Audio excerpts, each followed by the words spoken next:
반갑습니다. 시청자 여러분, 8월 4일 목요일입니다. 많이 기다리셨죠? 데이터를 풀어보살, 시사계의 유재석, 배종찬입니다. 데이터를 함께 풀어주실 분이죠. 이경 민주당 대변인 함께 하십니다. 어서 오십시오. 안녕하세요. 안녕하세요. 저 이 얘기 하고 싶었어요. 네. 시사계 이영의 이경입니다. 누구요? 아 죄송해요. 나 실수한 것 같다. 시사계의? 아니, 욕먹을 각오하고요. 예. 시사계 이영의 이경입니다. 이영애. 아니, 그러니까 경과 영을 한번 연결시켜봤습니다. 지금 막 공접자들이 떨어져 나가네요. 죄송합니다. 큰 무리를 일으킨 점, 석고대죄 사과를 드리고, 아직도 지금 분이 풀리지 않은 분들이 지금 막 가슴을 통통 치면서 왜 이래 이 사람들 이렇게 이야기를 하시는데, 그러니까 악플도 좋으니까 악플 달아주시면서 그럼 끝까지 한번 봐주십시오. 그래도 지금 주변 분들이 우리 시청자분들께서 데이터 프로포설을 보시고서 이거 매일 해야 된다. 매일이요? 네, 매주 데이터가 한 번. 매일 너무 약해. 그래서 공중파로 넘어가야 된다. 이렇게 이야기를 해주시는 분들이 제가 딱 한 분 발견을 했습니다. 하여튼 여러분들의 그 성원 모아서 모아봐요. 자, 그나저나 떨어졌어요. 네, 컷오프 됐습니다. 그렇지만 많은 응원을 주셨고요. 그래서 더 열심히 하려고 합니다. 강한 민주당을 위해서. 그러니까 데이터를 풀어보사를 단 한 번 출연하시고 그죠?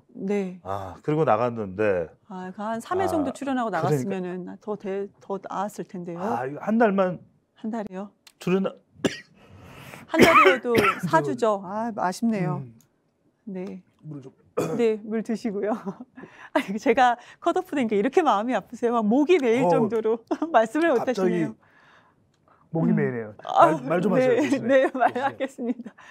그래도 민주당 분위기는 좋았습니다. 왜 그러냐면은 우선 제가 원외위원장도 아닌 것이고, 그리고 이제 민주당 당원당에서 이제 청년이고 청년원의 여성임에도 불구하고 이번에 전당대회 그냥 최고위원에 출마한다는 거잖아요. 그럼에도 불구하고 분위기는 만약에 과거 같았으면은 그러니까 너의 자격이 되는 것이냐라는 것이 아마 많이들 언급을 하셨을 텐데 과거 같으면. 근데 지금은 아니다. 원외도 그리고 또 그 일을 한 사람들 오랫동안 또 당직자로도 있었기 때문에 그런 사람들한테도 목소리를 낼 수 있는 기회를 줘야 되는 것이다. 그리고 제가 말씀을 드릴 때 경청해 주신 분들 그리고 응원해 주셨던 분들 상당히 많으셨고요. 특히 이제 우리 민주당을 사랑하시는 분들이 많이 지지를 해주셔가지고 감사한 시간이었습니다. 짧게 좀 해주시면. 그렇게 다 끝났나요? 저는 괜찮은데 우리 감독님께서 좀 간결하게. 여기 끝이었어요. 다 끝나는데 그나저나 최고위원 되면 뭐 돈이 나와요? 뭐가 나와요? 안 나오죠. 돈이 더 나갑니다. 더 나가요? 네, 그럼요. 더 나가죠. 근데 왜 그렇게 하려고 그래요? 당비. 저는 우선 민주당이 조금 더 그러니까 민생을 위한 우리가 지금 말로만 민생이라는 것이 아니고, 근데 이 민생에는 꼭 우리가 생각하는 우리가 뭐 사회적으로 서민층 그런 민생만 민생이 아니잖아요. 모든 국민의 삶이 민생인데 좀 더 강한 민주당이 되어야 되지 않겠냐 이런 생각. 그리고 청년 정치인을 양성하는 것에서 선언적으로만 끝나는 것이 아니고 좀 구체적으로 어떻게 하자라는 목소리를 좀 내야 될 필요가 있지 않았나. 그래서 출마를 결심했었고 많은 응원을 받았었죠. 그리고 돈 들어오는 것도 아닌데 돈이 훨씬 더 많이 우리 사회를 위해서 한번 좀 역할을 해보자. 돈을 쓸어 나가셨군요. 돈을 쓰러. 알겠습니다. 자, 여러분들은 돈을 벌어야 됩니다. 그럼요. 돈 그냥 나가면 안 된다는 거. 자, 본격적으로 이번 주에 대통령 지지율에는 어떤 변화가 있었을지 그래프를 보시면서 여러분들과 이야기를 나누겠습니다. 자, 윤석열 대통령 지지율 리얼미터에서는 아주 큰 변화는 없어요. 직전 조사 비교해 보면 이게 지난주 조사인데 33.1%, 또 부정평가는 64.5%. 부정평가가 높습니다. 자, 지난주 금요일까지예요. 근데 지난주 금요일, 토요일, 자, 하루 더 조사가 된 결과 보시죠. 한국사회론연구소입니다. 자, 윤석열 대통령 지지율 28.9%. 20%입니다. 부정평가가 무려 10명 중 7명 정도인 68.5%. 자, 대통령 지지율 하나 더 있나요? 네, RN서치 조사인데 이 결과를 보면 대통령 지지율이 반등되지 않았다. 자, 보십시오. 제일 오른쪽에 11회를 보면 직전 조사보다 내려가서 33.7, 그리고 부정평가는 더 올라가서 64.7입니다. 자, 대통령 지지율 보니까 20%대도 있고 30%대도 있는데 올라가진 않았다. 이건 또 확실하네요, 그죠? 그러니까 20%되고 맞아요. 30%되고 우선 이경 대변인께서 보시기에 왜 안 올라갔을까요? 우선은 우리 지금 데이터도 나왔지만 음. 두 여론조사 기관을 보면은 내려가는 것은 더 내려갔죠. 그렇죠. 0.2%포인트에서 2.5%포인트까지 더 내려갔었고, 예. 그리고 또 부정평가는 더 커졌다는 것도 이제 더 음. 부정적인 그 값이 더 커졌다는 건데, 이것도 네. 1.1%포인트에서 3.3%포인트까지 다 음. 한마디로 긍정평가도 내려가고 부정평가도 다 커졌다는 것인데, 그러니까 내려간 건 알겠는데 설명이 됐고 네. 왜 내려갔다고 그러니까 봐요? 예. 뭐 했는지를 봐야 되죠. 뭐 했습니까? 한 게 없어요. 문제는 계속 지금 지적되고 있습니다. 예. 문제는 계속 나오고 있죠. 그런데 한 것이 없다. 근데 그러면 우리가 어제 오늘 또 이런저런 일이 있지 않습니까? 네. 그럼 다음 주에도 또 내려갈 것이다. 이런저런 일한 것은 지금 용산공사도 그렇고 예. 대통령실이요. 그리고 또 대통령실 관저공사에 개입된 것이 그 관저 의혹도 지금 논란이 되고 있는데 그럼요. 그것이 지금 지지율에 영향을 터진 줬는데 지 구체적으로 어떤 내용이에요? 관저 말씀드릴게요. 의혹은? 우선은 네. 우리 관저 공사를 하는데 수의 계약을 하잖아요. 근데 음. 수의 계약도 공개 입찰 형식으로 합니다. 이게 다 예. 공개가 돼요. 근데 수의 계약도 5일에서 15일 정도 기간을 둡니다. 그러니까 입찰이 다 끝나는 것까지 다. 네. 그런데 이번에는 3시간 만에 이루어졌다라는 것입니다. 그러면 3시간 만에 이루어진 업체가 무슨 업체인가 봤더니 그 과거에 김건희 씨, 그러니까 배우자 김건희 씨의 전시회에서 후원을 했던 업체다. 네. 근데 후원한 게 아니다라고 얘기를 했어요. 음. 후원한 게 아니면 어느 업체야? 대통령실 얘기하기를 그 전에 공사했던 업체였다. 어디를 공사했던 거죠? 그러니까 그 코바나 컨텐츠에서 전시회를 할 때 공사했던 업체다. 그러니까 우리가 여기서 문제는 후원을 했냐 안 했냐보다는 관계가 있냐 없냐잖아요. 관계가 있네요. 그러니까 관계가 있다는 것을 본인들이 대통령실에서 얘기를 했던 것인 거고, 그리고 감리 회사가 또 있습니다. 예. 지금 우리는 관저 얘기를 먼저 하고 있는 거예요. 그러니까 공사가 제대로 됐는지 안 됐는지를 감독하는 곳이, 살펴보는 곳이 감리회사잖아요. 그죠? 네, 그런데 네. 이제 앞서 말씀드렸던 것은 이제 공사하는 회사인 한 회사고, 거고, 오케이. 그리고 설계 감리 회사가 있는데, 설계 감리 회사도 지금 그 법인 등록이 없는 회사였답니다. 법인 등록이 아예 되어 있지 않는 회사. 예. 그래서 이 회사의 사장의 배우자가 과거에 있었던 설계 건설업체에서 예. 여기서도 3회 2015년, 16년, 18년 또 후원을 했다라는 겁니다. 그러니까 후원한 기록이 남아 있는 것이죠. 뭐가 이상하잖아요. 그 후원이 어디요? 김건희 씨의 전시회에 후원을 했다는 것이고, 그리고 또 아니, 터졌어요. 이렇게 뭔가 특별한 관계가 있는 업체를 선정을 하면은 윤석열 대통령이 헌법 정신, 공정, 상식을 이야기했는데 이거 상당한 반발이 있을 텐데 왜 이러는 거예요? 그러니까 공정과 상식과 전혀 거리가 멀죠. 그런데 이것이 공개가 되니까 이것을 앞으로는 공개하지 않겠다. 그리고 공사했던 업체도 이것도요, 솔직히 이것이 세종 땡땡 주택으로 공개가 됐었어요. 네. 말도 안 되잖아요, 솔직히. 한남동의 관저인데. 그런데 어제 또 오늘 아침에 또 보도가 많이 됐던 것이 그럼 용산의 대통령실 공사가 또 일어나지 않습니까? 했었죠, 이미. 근데 예. 그 공사도, 그러니까 언론 보도는 이제 어제 오늘 나온 건데요. 네. 처음에 관저가 먼저 나왔고, 그 회사도 수의 계약을 땄는데, 이 회사도 그 배우자 김건희 씨의 전시회에 또 후원을 했던 잠깐만요. 회사다. 정리를 할게요.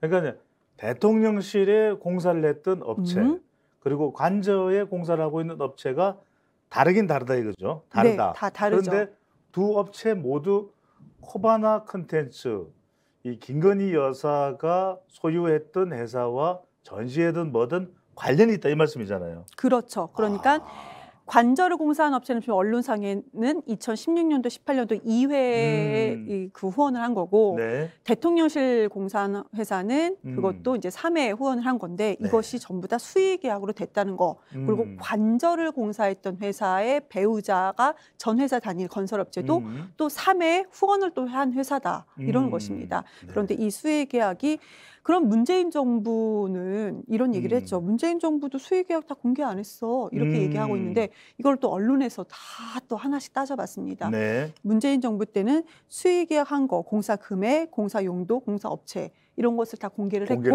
했고 퇴임 이후에 관저, 그러니까 퇴임 이후에 사저, 평산마을, 예, 양산에 퇴임 이후에 사저를 공사한 것도 이것도 업체명, 공사 이유 이거 다 공개했습니다. 알겠습니다. 퇴임 이것도 이후에도. 상당히 또 우리 궁금한 내용인데, 자, 우리가 주로 데이터를 보는 시간이니까 빨리 또 여러분들께 데이터를 보여드리고 분석을 이어가겠습니다. 정당 지지율은 어떤 상태인지 한번 볼까요?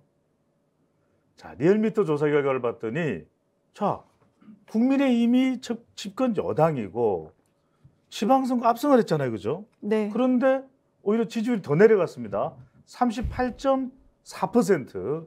또 더불어민주당은 물론 전당대회를 앞두고 있는 효과가 있겠지만 딱히 뭐가 이렇게 지지율이 치솟아 잘 이해는 안 가요. 그래서 다분히 반사이익이라는 분석이 나오는데 더불어민주당은 46%, 그다음에 국민의힘은 38.4%로 나타났습니다. 정당 지지율 조사 결과 추가로 더 볼까요? 자, 한국사회여론연구소 조사를 봐도 더불어민주당이 43.5%, 그리고 국민의힘이 33.8%. 그러니까 지금 야당인 지방선거에서 참패했던 더불어민주당이 약 10%포인트 여당보다도 더 높아요.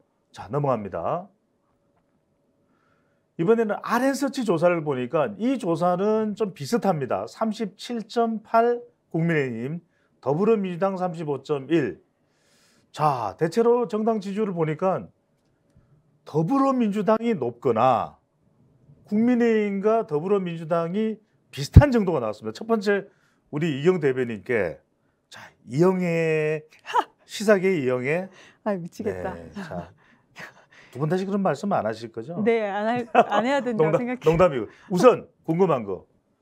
국민의힘 지지율이 계속 힘을 못 써요. 더위 먹은 거예요? 뭐예요? 이준석을 먹은 거죠. 이준석을 먹었다. 네. 아니 굳이 그러면 20대, 30대 중도층이 떨어져 나갔다. 아니요, 단순히 그거는 아닌 것 같아요. 그러니까 첫 번째 말씀 주신 것처럼 20, 30대가 떨어져 나가고 중도층이 실망한 거는 맞는 것 같습니다. 그런데 국민의힘을 그동안 지지하셨던 분들조차 윤석열 대통령을 대통령으로 투표했던 분들, 그러니까 20, 30대 중도층이 아닌 분들마저도 지금 그 지역에서도 이건 아니지 않냐라는 얘기가 나오지 않습니까? 왜 나오냐? 예. 이준석에 대해서는 호감도가 없는 분들도 상당히 많았어요. 그렇죠. 그럼에도 불구하고 그 과정에 대해서 우선은 그 과정이 여러 가지 개인을 떠나서 그 이렇게 시끌벅적한 이런 상황 자체가 지지층마저도 달아나게 만든 거네요. 그러니까 윤석열 대통령에 대해서 그동안에 그 기대를 가졌던 것은 사람에 충성하지 않는다. 정의로움에 대한 기대치가 있어. 예. 정의로움, 그리고 법치국가라는 얘기를 항상 그렇죠. 많이 했었고 공정과 상식이라는 얘기도 항상 많이 했었는데 2020년 10월 22일로 기억을 해요. 국정감사에서 그때 이른바 윤석열 검찰총장이 보수의 스타가 되자. 전 부하가 아닙니다. 전 부하가 아니에요. 이랬잖아요, 그죠? 똑같습니다. 똑같아요. 네. 네. 자, 맞아요. 그랬는데 지금 보니까 그럼 그 원칙도 얘기를 많이 했는데 이게 원칙적인 것이냐? 이준석에 대한 호불호는 그 논외로 하고 원칙적인 것이냐라는 것이죠. 당원 당규까지 개정해야 된다. 그러면 당원 당규까지 개정을 해야 되는 것인데 예. 그러면 지금 이것은 특별한 상황이다. 약간 이런 상황이라는 것을 얘기하는 거 아니겠습니까? 근데 이것을 최고위원회에서 포결하기 위해서는 이미 사직서를 사퇴 의사는 냈지만 사퇴서가 제출하지 않는 사람들 다시 모아서 의결 정족서를 맞춰서 이거는 긴급 상황이다. 위태로운 상황이다 해서 이걸 넘긴 거 아니겠습니까? 그러니까 이 말씀이 사퇴한다 그랬는데 배현진 전 최고위원도 윤영석 전 최고위원도 사퇴를 한다고 한 사람들이 버젓이 최고위원회에 모여서 의결을 했다, 회의를 했다. 네, 그런데 네. 아니 뭐 사퇴했는데 왜 참석해? 그랬더니 사퇴서가 수용이 된 게 아니다. 그래서 그렇죠. 참석을 한다. 또 중요한 사안인데 어떻게 이걸 그냥 넘어가느냐. 그렇죠. 그 얘기 아니겠어요? 원내대표도 그러면 이것을 본인이 원내대표이기 때문에 당대표의 직무대행을 당연직으로 하게 된 것인데 아, 나 원내대표는 유지하고 직무대행만 내놓겠다. 이게 다 안 맞는 거죠. 근데 이게 안 맞는 것이 국민의힘 내부에서도 이것은 이상하다라는 목소리가 있잖아요. 그렇죠. 그 이런 부분들, 이런 과정에 대한 홍준표 부분들 대구시장도 그랬잖아요. 되게 권성동 많아요. 원내대표, 그 원내대표가 그 원내대표 내려놔야 되는 거예요. 이랬잖아요, 그죠? 네, 그래서 맞아요. 자, 국민의힘 지지율이 계속해서 이렇게 흔들흔들하는 것은 결국은 이 못난이지 때문이다. 그러니까 지금 대구 경북에서도 이렇게 얘기를 합니다. 정권 교체됐을 때만 해도 보수의 텃밭이죠. 대구 경북에서 와 이리 좋노, 와 이리 좋노 맞아요. 그랬다는 거예요. 요즘에 이런 데죠. 와그라노, 와. 와그라노, 와카노. 와카노, 맞아요. 마치 아프라. 진짜 그런 그러세요. 이야기가 나온다고 하니까 바로 이 집권 여당의 역할을 제대로 못하는 지지하는 지지층마저도 회초리를 대고 있다. 이렇게 보시면 그렇죠. 그리고 대통령이 나 당무에 관여하지 않아. 질문해도. 그러니까 약식회견 때 항상 이건 내가 말할 입장이 아니다. 난 관여하지 않는다 그랬는데 이거 뭡니까? 내부 총지라는 당대표가 나갔다. 예. 우리 당도 잘하고 있다. 우리 당이 국힘당인 거죠. 잘하고 있다. 이거 거짓말이잖아요. 네. 그동안에 그래도 기대치가 있었어요. 그래, 맞는 말이지 하는 분들이 계셨을 겁니다. 물론 저 같은 사람은 그때도 웃기고 있네 이랬겠죠. 속으로는. 속으로는 네. 그랬겠죠. 그렇지만 믿었던 분들이 계셨을 거예요. 그런데 그래도 이것이 아니잖아요. 윤석열 대통령이 저래 끝까지 이야기하는데 설마 이준석 찍어내기에 관여됐을까? 그건 아닐 거야라고 생각하는 사람도 있었을 그런데 거예요. 그 문자가 공개되고 나서 네. 비대위 결정은 어떻게든 됐습니다. 하하. 그런데 지금 비대위원장을 앉히는 부분에 대해서는 당원 당규를 바꿔야 돼요. 예. 당대표나 아니면 권한대행이 돼야 되는 것인데 지금 직무대행은 안 되잖아요. 그렇죠. 직무대행은 본인이 내려놨고 그러기 위해서는 당대표가 이준석 대표가 6개월 와서 이거 내가 아니다 할 수도 있는 거잖아요. 그런데 그렇죠. 지금 당원 당규를 개정하지 않으면 비대위원장을 앉힐 수는 없어요. 그런데 이미 이렇게는 되는 것 같아요. 근데 이 과정에서 이상하지 않습니까? 잘못됐잖아요. 알겠습니다. 과정이 잘못됐잖아요. 그러니까 국민의힘의 못난이지 때문이다. 못난이지. 뭐 민주당은 민주당 리얼미터의 정당 지지율 결과를 한 번 더 보도록 하겠습니다. 또 궁금한 게 있어서요. 자, 리얼미터의 결과. 자, 정당 지지율이 지금 추세로 나온 건 없는 거죠. 자, 더불어민주당이 46. 그런데 아니 더불어민주당도 뭐 특별히 잘한 게 있나요? 왜 46일까? 이게 고저 반사 이익이야요. 반사 이익으로 봐야 되는 거죠. 그렇게 보여집니다. 네. 그렇게 보여지고 그리고 여기에 그 응답하셨던 분들이 그래도 그 전에 민주당 그러니까 대선 기간 동안에 민주당을 지지하셨던 분들이 여론조사에 참여율이 상당히 저조했단 말이죠. 네. 그런데 지금은 이재명 당대표 그리고 전당대회가 지금 진행이 되고 있고 그리고 민주당이 달라지는 민주당, 강한 민주당에 대한 어떤 기대치가 있는 것 같아요. 네. 그래서 약간 그런 부분도 있고 아까 말씀 주신 것처럼 반사 이익에 대한 부분도 분명히 있는 것 같습니다. 그런데 저는 개인적으로 더 올라가지 않을까 생각이 더 올라간다? 네, 왜 그러냐? 왜 그러냐? 지금 전당대회에서 메시지가 많이 나오지는 않고는 있지만 우리가 앞에서 말씀하셨던 그 관저라든지 대통령실에 대해서 이게 진행되는 과정이 정말 잘못된 거잖아요. 그러면 더 반사 이익을 얻기 때문에 네. 그런데 이제 민주당에서 메시지가 있는 올라간다. 거죠. 그동안 민주당이 이런 일이 있으면 3일 전에 일어났는데 왜 조용했지? 그런데 어제와 오늘부터 공수처에서 수사를 해야 된다라는 거, 감찰단 만들어야 된다는 얘기, 특별감찰단 만들어야 된다는 얘기도 나오고요. 또 운영위에서 국회 운영위에서 이 부분에 대해서 우리는 들여다봐야 된다. 이런 얘기가 지금 국회가 움직이고 있고 그 중심에는 민주당에 있는 것이잖아요. 그렇기 때문에 알겠습니다. 저도 처음에 공수처가 왜 이걸 수사를 안 하지? 수사 대상 맞잖아요. 대통령과 영부인 그리고 그 사촌 가족까지 공수처 대상이거든요. 그런데 지금 야당이 제1야당 민주당이 공수처 수사해야 된다. 원내대표가 네. 이렇게 얘기를 했어요. 그러면 기다렸던 대통령을. 네. 기다렸던 메시지가 음. 오늘 나왔거든요. 네. 그러면 이 부분에 대해서는 그래 민주당이 이제 일을 좀 시작하나 보다 하면서 지지율이 조금만 더 올라가지 알겠습니다. 않을까요? 반사이익으로 더 올라갈 수도 있을 것이다. 이거는 말씀 노력한 주셨는데. 이익이죠. 반사이익은 예. 아니고요. 자, 그래도 대체적으로 반사이익이다라고 하는 분석이 많다라는 거. 그럼요. 다시 한번 시청자분들께 강조를 해드리고요. 네. 우리도 잘 풀어보살이기 때문에. 자, 여기서 단도직입적으로 여쭤보면 네.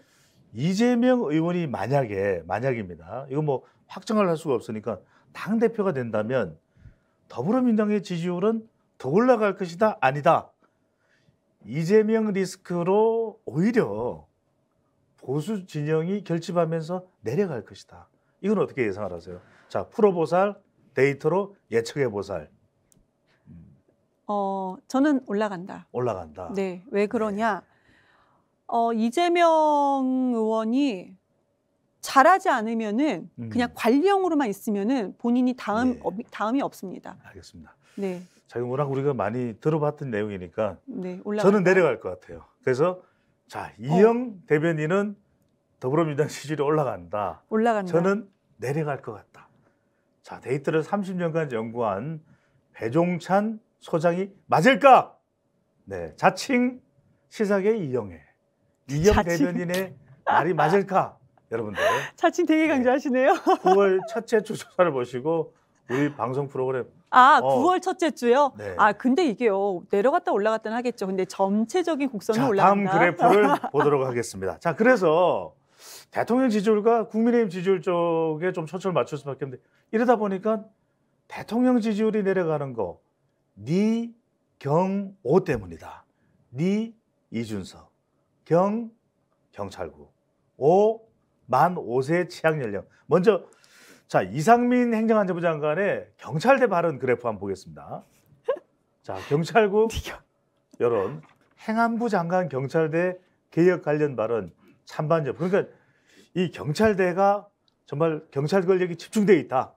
경찰대를 개혁해야 된다. 왜 경찰대 졸업하면 간부부터 시작하냐? 이거 불공정하다. 이렇게 이야기했는데 이 개혁 관련 발언에 대해서 찬성 36. 자, 국민의힘 지지율과 비슷합니다. 반대 51.3이다. 자, 경찰국 관련해서 지금 행정안전부 장관도 하나의 12.12 쿠데타로 그렇고 대통령도 도스태핑에서 이건 국기 문란이에요. 근데 여론이 씨알도 안 먹혀요. 그러니까 그렇죠. 이영 대변인이 보시기에는 우리 국민 여론이 이렇게 힘을 실어주지 못하는 이유가 뭘까요? 뻔하잖아요. 지금 경찰들이 구테타를 일으켰습니까? 예. 국기문란을 하고 있어요. 본인들이 휴가를 내고 얘기를 하는 거잖아요. 하하. 지금 뭐 강압적으로 뭐 했습니까? 아. 본인의 입장을 얘기해야 되는 거잖아요. 우리 민주주의 국가예요. 휴가 내고 본인 얘기를 하는 것인데 네. 그 모여서 얘기했다는 것이 그렇게 잘못입니까? 저는 그렇게 보지 않고 예. 국민들도 그렇게 보지 않는 거죠. 그리고 지금 현재 보면은 우리가 치안본부에서 이제 경찰의 치안 업무에 대해서 행안부가 이거 업무를 배제시키는 역사적 과거는 이미 다 많이 아시고 예. 계시잖아요. 그러니까 언론에서 얘기하지 않는다 하더라도 국민들이 이미 그 부분을 아십니다. 불과 얼마 안 된 역사예요. 예. 그분들이 살아 계시는 거예요, 지금. 지금 31년 네. 전 아니 그럼요. 1987년 그럼요. 6월 항쟁 이후에 그리고 네. 지금 10대들도 그런 부분에 대해서는 잘 알고 있습니다. 10대가요? 10대들도 당연히 잘 알고 무섭네요. 있죠. 네. 다 알고 있어요. 그렇기 때문에 지지율이 올라가지 않는 예. 것이고 그리고 경찰대에 대해서 뭐 개혁 발언은 할 수 있다고 봅니다. 네. 그렇지만 그 전에 뭐가 있었냐. 경찰국 신설 과정에서 문제가 있었고 그리고 저는 이 얘기 꼭 드리고 싶어요. 윤석열 대통령이 항상 예. 법치국가 그렇죠. 이렇게 강조하죠. 주장하지 않았습니까? 어. 근데 지금 뭐야? 영치국가잖아요, 지금. 대통령 시행령으로 하겠다는 거 아니겠습니까? 영치국가예요? 네. 그래요? 그럼 이거는 대통령 시행령으로밖에 할 수가 없으니까 영치국가죠. 예. 그러니까 법치로 되지 않아서 대통령 시행령으로 해서 경찰국을 만들었습니다. 예. 이미 만들어졌어요. 네, 지금 되고 어제부터죠? 예. 시행되고 일부터. 있습니다. 그저께죠, 네. 네, 되고 있습니다. 예. 근데 지금까지 말했던 발언하고 너무 많이 다르니까. 아. 그러니까 이 부분에 대해서 국민들은 다 아시는데 지금 대통령을 왜 모르는지 모르겠어요. 우리 아까 말씀드린 것처럼 이 경우에서 이준석 빼고 대통령도 알겠죠. 알까요? 전 모른다고 윤석열 생각합니다. 대통령이 휴가 중에 데이터를 풀어보사를 볼 거라는 감이 아주 강하게 지금 들고 있어요. 지금 안다라는 거 그 전에 알았어야죠. 네. 던져놓고 반응이 이게 아니네. 그거 뭡니까? 우리 이게 만 5세 이거 맞잖아요. 네. 우선 15세는 조금 던졌습니다. 있다가, 네. 아니 근데 그러니까요. 네. 던졌어요. 던지고 예. 아니네. 다시 회수하고 있는 과정 아니겠어요? 아하. 지지율 더 떨어지죠. 아하. 대통령에 대한 기본적인 기대치가 있습니다. 예. 그 전에 윤석열 대통령이 검찰 출신이었기 때문에 정치에 대해서 정말로 잘한다는 기대는 없었어요, 솔직히. 예. 그럼에도 사람에 대한 기대가 있었거든요.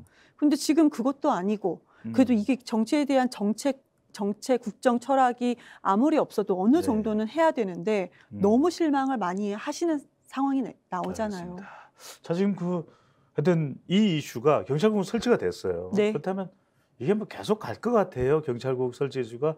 아니면 시간이 지나면 국민들도 뭐 민생에 바쁘고 자기들 생활에 바쁘니까 좀 잊혀질 가능성도 있을까요? 윤석열 대통령이 우리 당 잘하고 있다라고 했을 때가 뭐일 것 같습니까? 이슈를 덮는 것처럼 뭐가 막 나와요. 그게 잘하고 있다. 예. 지금 이슈가 터져도 너무 많이 터집니다. 그 작은 하나하나 이슈가 작은 게 아니거든요. 예. 이슈를 막 듣고 가네요. 그러니까 근데 이게 경찰국이 생겼을 때는 좀 이게 불이 붙었을 때는 만 5세 치안 전략 이게 나오니까 경찰국은 잊혀져. 네. 이게 전략일까요? 처음엔 저도 전략인가 했거든요. 근데 아닌 것 같아요. 그건 아니다. 왜냐하면 언론에서 자꾸 터지는 건데 예. 너무 중대한 사항들이 계속 터지고 있잖아요. 그러니까 이건 전략은 아닌 거고 무능이 아닐까요? 무능이다. 능력 중심으로 다 구성을 했다지만 현재는 지금까지는 너무 무능한 거 아닌가 하는 생각이 듭니다. 윤석열 대통령 지지율 추가하라. 리경호로 풀어봅니다. 이게 세계 최초예요.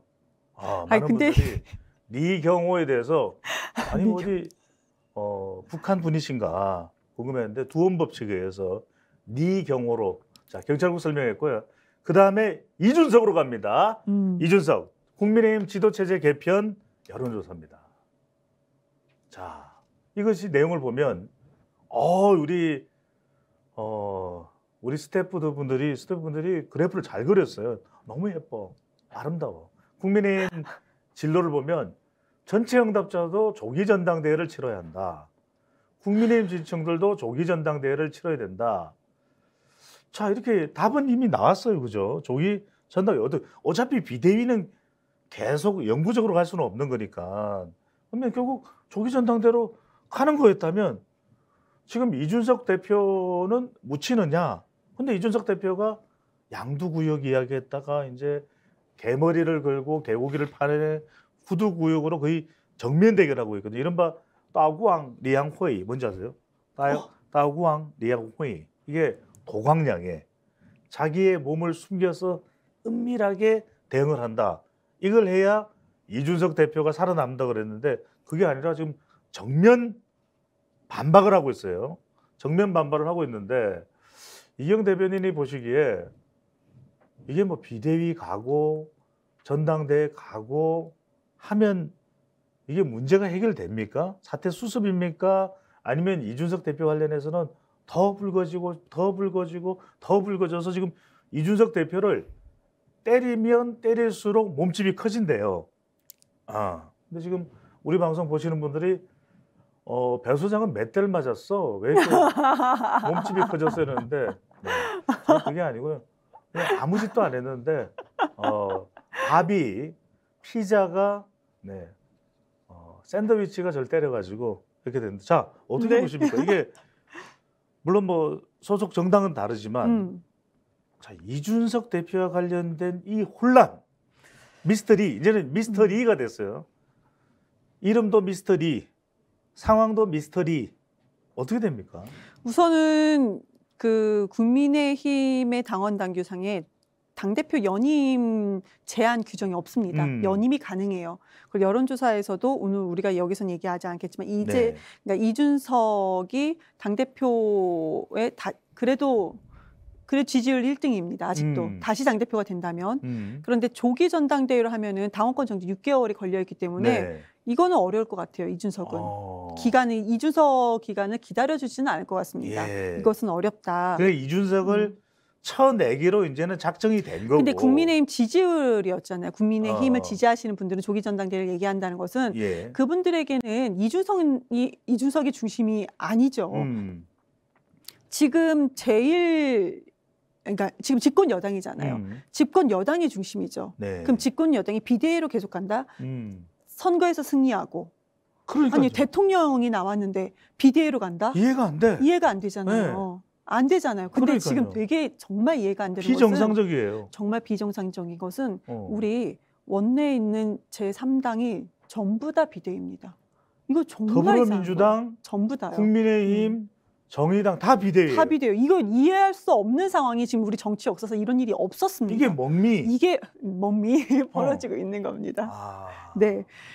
그렇기 때문에 정부 여당을 지지하신 분들 사이에서는 비대위 체제는 불안하다. 빨리 조기 전당대회를 해야 된다라는 예. 입장인 것 같아요. 근데 그분들의 결정이 이준석이 굳이 중심에 있을 필요는 없겠죠. 그런 것 같습니다. 그런데 저는 이준석은 조용히 있으면 안 되죠. 수사도 남아 있는데 지금 조용히 있으면 더 죽지 않을까요? 오히려 이준석이 더 본인의 존재를 드러내야 된다.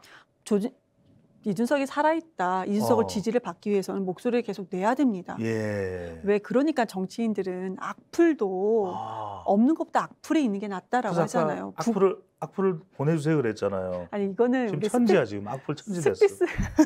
스피스를 위해서 많은 분들이 많이 봐주셨으면 그리고 이 프로가 우리 소장님께서 너무나도 재미있게 해주시니까 그렇죠. 세계적인 했으면 프로그램이죠. 좋겠다. 네. 그런 의미에서 말씀드렸습니다. 근데 지금 좀 가장 본질적인 질문이에요.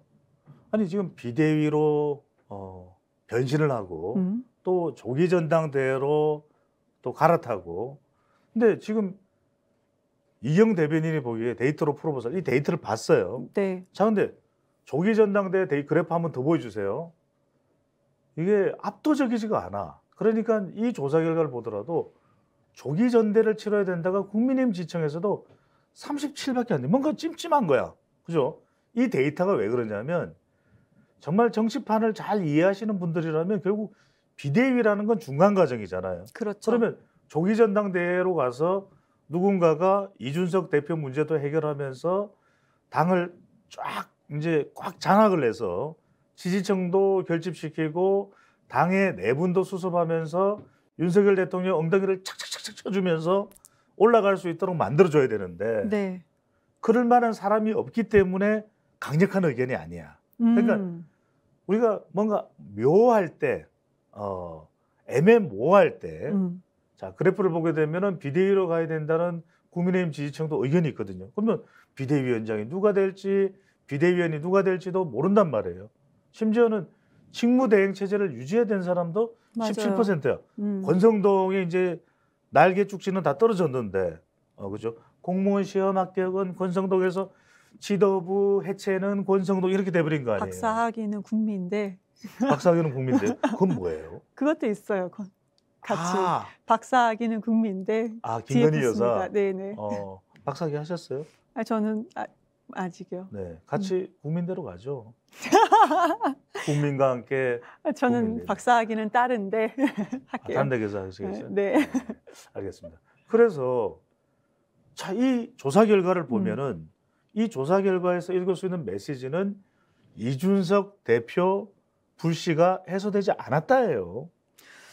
그렇죠. 그러니까 지금 보면은 다 과정에 대해서 이것이 뭐냐라는 것이거든요. 그러니까. 이게 말이 돼? 이게 왜 이래? 이런 거거든요. 그러니까 이준석 대표도 지금 보면 비대위 체제로 되면은 뭐 지금 직무가 아예 이제 끝난다. 또 언론에서 또 어제 그렇게 나오더라고요. 서병수 국민의힘 전국위원회 의장이 제명 또는 이준석 대표가 해명되는 것일 것 같다라는 이야기를 했어요. 근데 이것도 좀 이상하죠, 솔직히. 당원 당규상으로 그럼 어떻게 해석을 할 것이냐 남아 있는 것인 거고. 근데 이것은 당원 당규에 그러면 그렇게 정확히 되는 것이 맞냐? 그것도 좀 문제점이 논란의 여지가 분명히 있어요. 전 국민이 국민의힘 당원 당규 알아야 돼요.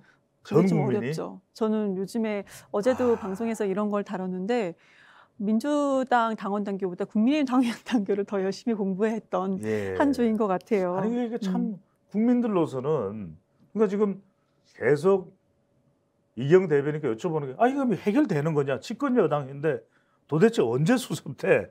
너무 궁금한 거예요. 그럼 이준석 대표 문제도 해결 안 됐어. 비대위원장이 누가 올지도 몰라. 그렇다고 비대위에서 조기 전당대회를 관리하고 하면 또 당대표는 누가 와야 문제 해결이 될까? 그러니까 도무지 종잡을 수가 없는 상황인데 이 여론조사 결과가 왜 지금 당에 구심점이 없느냐를 보이고 있습니다. 자, 보수 진보 차기 대권 적합도를 한번 보세요.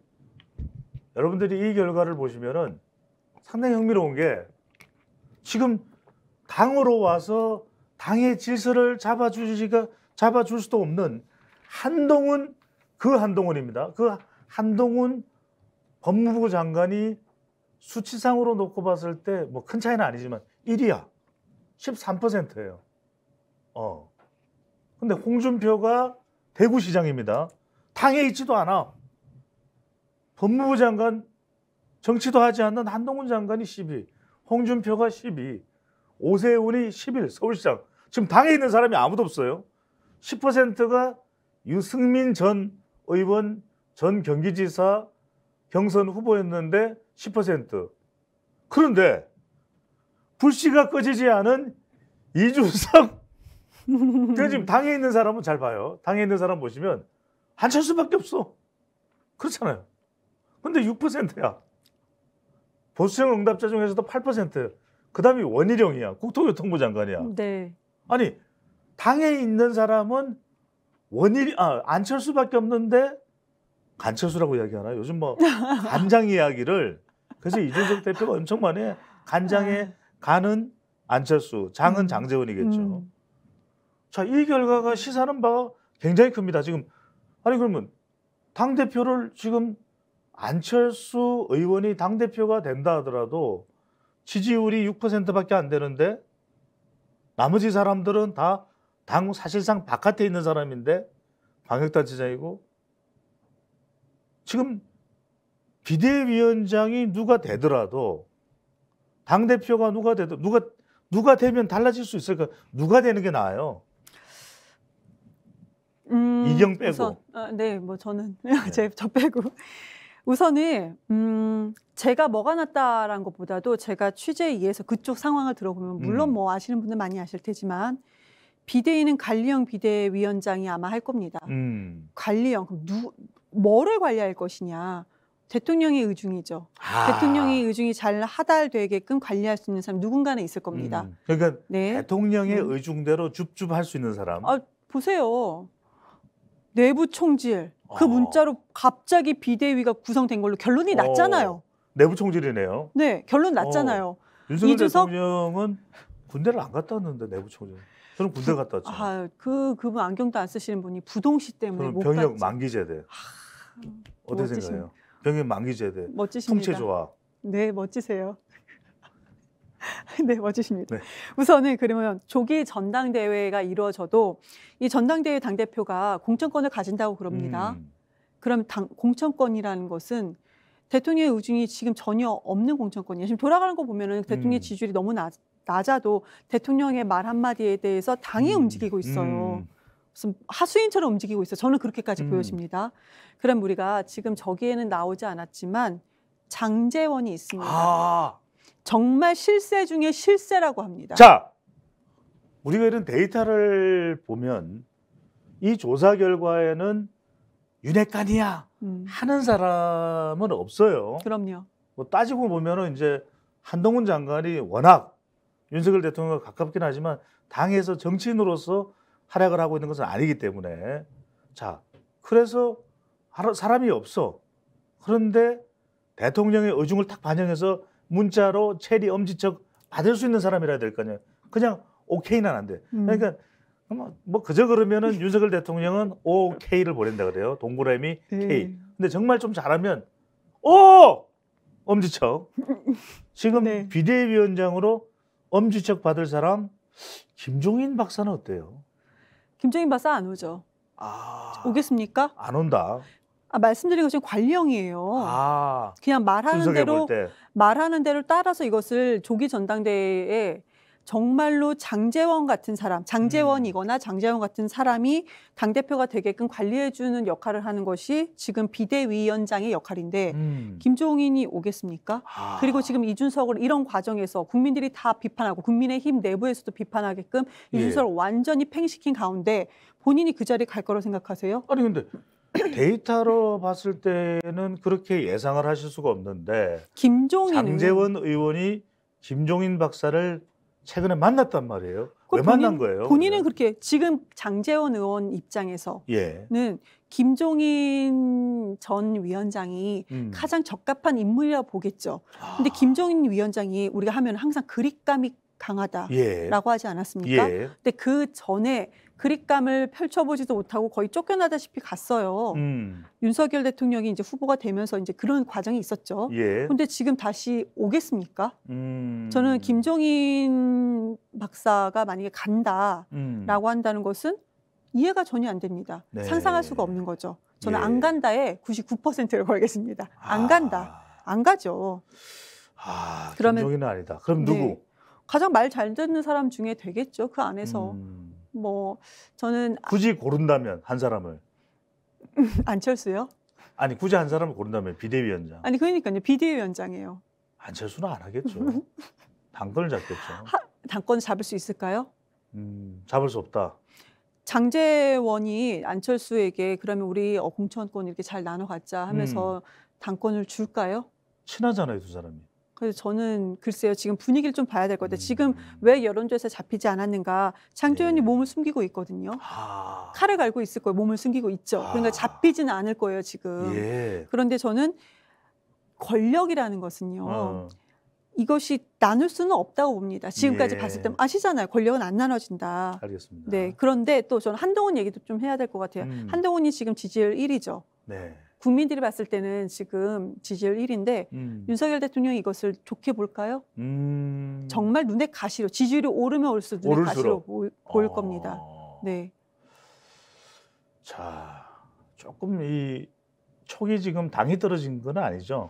저 촉이 상당히 괜찮아요. 지금 제가 말씀드린 대로 아마 되지 않을까. 그럼 어떻게 생각하세요? 네. 그러면 우리는 그 조기 전당대회에서 당대표 말고 그럼 비대위원장은 누구로 생각을 하세요? 입장이 좀 다르신 것 같은데. 우리 감독님께서는 지금 이경 대변인이 자, 콕 집어서 비대위원장이 누군지 또 국민의힘의 당대표가 될 만한 사람은 누구일지 예상을 해달라는 질문인데 대답 못하는 걸 보고 끊으라 이런 또 신호를 보내주시네요. 그럼 비대위원장 누가 될 것 같으세요? 자, 또 한 사람 절대 권력으로 올라서고 있는 인물입니다. 진보, 범진보 차기 대권 주자 한번 보시죠. 자, 일단 궁금한 거 여쭤봐야 될 것 같아요. 자, 이 조사 결과만 보면 진보층 응답자를 주목해서 보시면 무려 62%가 이재명이야. 그 다음에 이낙연, 상대가 안 돼요. 자, 박용진, 친구가 안 됐네. 강훈식 없어. 자, 그런데 일단 궁금한 건 지금 어대명이 아니라 이 정도 데이터면 확대명이야. 확실히 대표는 이재명인데 우상호 비대위원장이 무슨 말을 했냐면 예비 경선에서 1, 2위가 별 차이가 안 납니다 그랬단 말이에요. 진짜예요? 그럴 수도 있고요. 아닐 수도 있는 것 같습니다. 근데 그 얘기는 저는 우리 이번에 전당대회에 보면은 그 대선 후보들, 그러니까 최고위원 아니더라도 대선 후보들의 메시지가 이재명 말고는 좋은 메시지가 많아요. 근데 이재명 외에 다른 메시지는 공격적인 메시지밖에 나가지 않습니다. 긍정적인 얘기가 상당히 많거든요. 그래서 지금 국민들 그리고 또 당원분들의 관심을 끌기 위한 발언은 아니었나 이렇게 생각이 듭니다. 그러면서 뭐라고 했는데 그래? 왜 이렇게 지지율이 왜 그래? 그렇게 표를 많이 받았어? 하면서 관심을 갖지 않겠습니까? 네. 좀 그렇게 좀 보여지는 거고요. 그러니까 좀 관심 끌기다. 우상호 비대위원장의 그렇죠. 발언은. 다른 후보들에 대한 관심도 흥행, 지금 흥행몰이 좀 하고. 현재는 비대위원장이면서 현재는 그럼 당대표 역할을 하는 거니까 당대표로서 그런 역할을 해야 되는 거라고 네. 생각을 하고요. 그리고 이재명 의원의 이 진보층 응답자 중에서 62%가 적합하다라고 하는 것은 그거 같아요. 이재명을 무조건 맹목적으로 국민들이 좋아하지는 않습니다. 왜 좋아합니까? 그런 건 없어요. 그런데 기초단체장을 경험해봤고 광역단체장일 때도 분위기가 좋지 않았어요. 예. 그런데 이재명 광역단체장을 만들고 그리고 대선 후보까지 끌어올린 것이 솔직히 민주당입니까? 아닙니다. 예. 당원들이고 국민들이에요. 이재명의 그 행정을 네. 경험했던 사람들이 이렇게 지지하는 거거든요. 알겠습니다. 그렇기 때문에 지금 이렇게 지지를 우선 받고는 있지만 네. 그래도 뭐 잘 해주셔야 되겠죠. 저 여기서 궁금한 게 이경 대변인이 최고위원 도전을 했잖아요. 몇 등 했어요? 제가 들은 거로는 17명이었죠? 컷오프 들어보세요. 컷오프 중에 1등이다라는 얘기는 들었는데 네. 이거는 뭐 저에게 응원의 얘기를 해주신 거겠죠. 네. 근데 오늘 왜 그러시죠? 우리 오늘 좀 뭐가 이상해. 내가 네. 이영애 발언부터 죽을 죄를 졌습니다. 시작부터 네. 죄송합니다. 정확한 자료가 나와야 되는데 컷오프 된 사람들 중에서는 1등을 했다. 그런 얘기를 들었다는 거지. 네. 그건 아닙니다. 알겠습니다. 그 두수 알면 안 돼요. 자, 밥도 못 먹었는데 답답해지네요. 자, 요거 하나 마지막으로 보겠습니다. 자, 더 큰 걱정은 뭐냐면 민생인데 앞으로 윤석열 대통령에게 상당한 부담이 될 것이 자, 확진자 수가 늘어나고 있습니다. 정부의 코로나19 방역 평가 보겠습니다. 문재인 정부, 문재인 대통령이 그래도 뭐 정치적으로는 논란도 좀 많았고 비판하는 여론도 상당히 있었습니다. 그래서 긍정평가가 높긴 했지만 강한 부정평가가 또 높았던 것이 문재인 대통령인데 그래도 방역만큼 잘했다. K방역 아니냐 이런 평가를 받았는데 이번 조사 결과 윤석열 정부에 대한 평가입니다. 긍정평가 34.1 코로나 방역입니다. 부정평가 61.5%. 얼핏 보면 대통령 지지율하고도 비슷해 보이는데 그냥 이게 정치적인 평가입니까? 아니면 실제 코로나 방역에서 뭔가 구멍이 났기 때문에 이런 평가가 나오는 건가요? 우선은 이랬다 저랬다 했던 것 같아요. 딱 철학의 시 코로나 방역에 대해서 과학 방역이라고 했잖아요. 네. 그럼 과학 방역이라고 한다고 하고 문재인 정부에서 코로나 방역이 정말 못했다라는 얘기를 계속하지 않았습니까? 네. 그럼 여기도 기대가 있는 거죠. 과학 방역을 뭐를 할 것인가. 그런데 우리가 지금 과학 방역이 뭐였습니까? 네. 각자 도생이었습니다. 각자 도생. 네, 과학 방역이라고 해놓고 완전히 각자 도생이었습니다. 현 시대에는 사자성어의 시대네요. 정치판은 양두구유, 앙천대소, 소이부답, 도광량에 어렵네요. 미치겠네요. 각자 도생까지. 네, 진단 검사도 알아서 해라 했다가 논란이 일어나니까 그게 5만 원이고 5천 원이 있는데 5만 원 내고 해라. 더 많은 검사가 공짜 아니에요?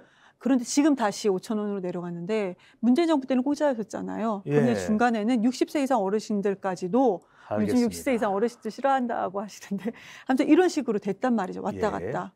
그리고 내가 코로나에 걸렸다고 했을 때 알아서 사비로 해라. 이것이 지금 과학 방역이냐라는 얘기가 나오는 겁니다. 검사비 이것도 민감했겠네요. 돈이 들어가는 그럼요. 거. 왜냐하면 돈 들어가면 검사 안 받죠. 이경 대변인도 돈 들어가면 밥도 안 먹잖아요. 그래도 먹을 거 먹어야죠. 자, 먹을 건 먹어야죠.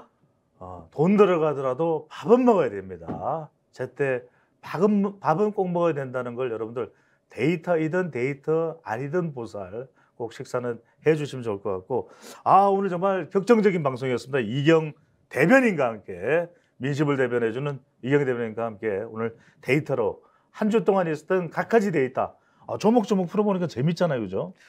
네, 재밌습니다. 네, 알겠습니다. 자, 궁금한 데이터가 있으시면 댓글로 남겨주시고 여러분들 한 10만 명, 한 15만 명 정도가 동접자로 여러분들 봐주시면 좋을 것 같습니다. 자, 아쉽지만 여러분들 오늘 방송 이렇게 마무리하고요. 여러분들 다음 주에 뵙겠습니다.